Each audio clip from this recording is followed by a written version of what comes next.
Pie charts and donut charts are actually special cases of a 100% chart, with only one category of data.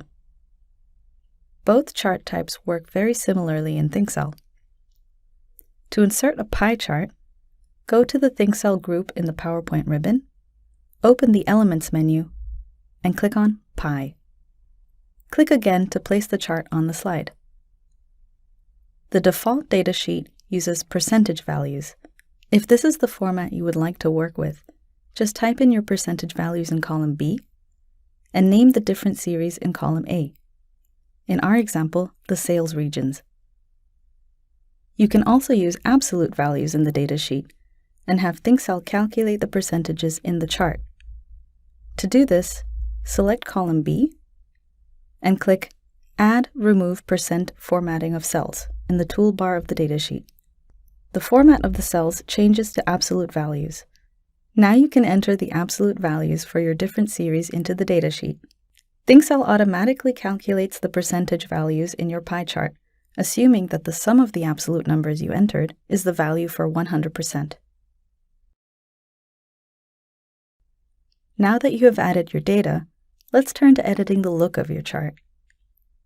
By default, the slices of your pie chart are displayed clockwise according to the order in the datasheet.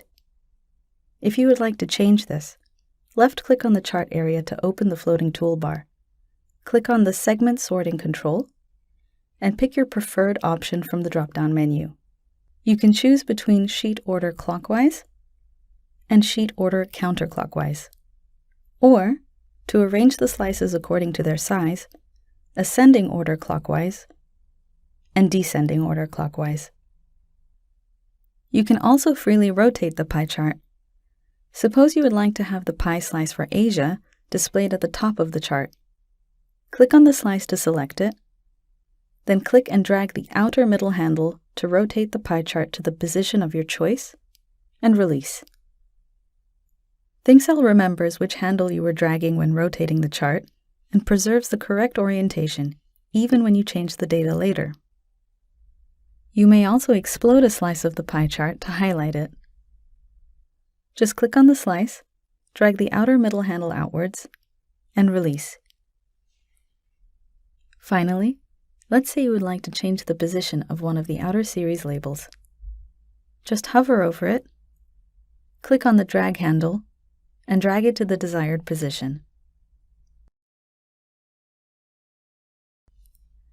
Let's turn to the donut chart. As mentioned, the donut chart works very similarly to the pie chart. In fact, you can easily turn your pie into a donut chart by selecting any slice with your mouse and then clicking and dragging the handle at the very center of the pie outwards. The handle snaps to the default hole size for a donut chart, in our case 50%. Release the mouse button.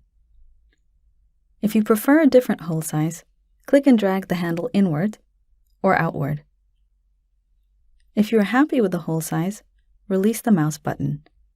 You have turned your pie into a donut chart. To insert a donut chart from scratch, go to the PowerPoint ribbon, open the Elements menu, select Donut, and click onto the slide once. Entering your data, rotating the chart, ordering, and exploding slices works just as it does with the pie chart. If needed, adjust the size of the donut hole by selecting any slice and dragging the inner handle. Of course, you can also turn your donut into a pie chart by dragging the handle to the very center. Additionally, you may add a title label to the very center of the donut chart. Right-click onto the donut hole and select Add Title from the context menu. By default, the label shows the absolute total of the chart, but you can also use it differently, for example by typing text directly into it. As with all think-cell charts, you may also insert a legend to your donut or pie chart. Right-click onto the chart area outside of the slices and select Add Legend from the context menu. All series labels are moved from the edge of the chart to the legend. If you would like to move only individual series labels to the legend, right-click onto the corresponding slice label and pick Add to Legend.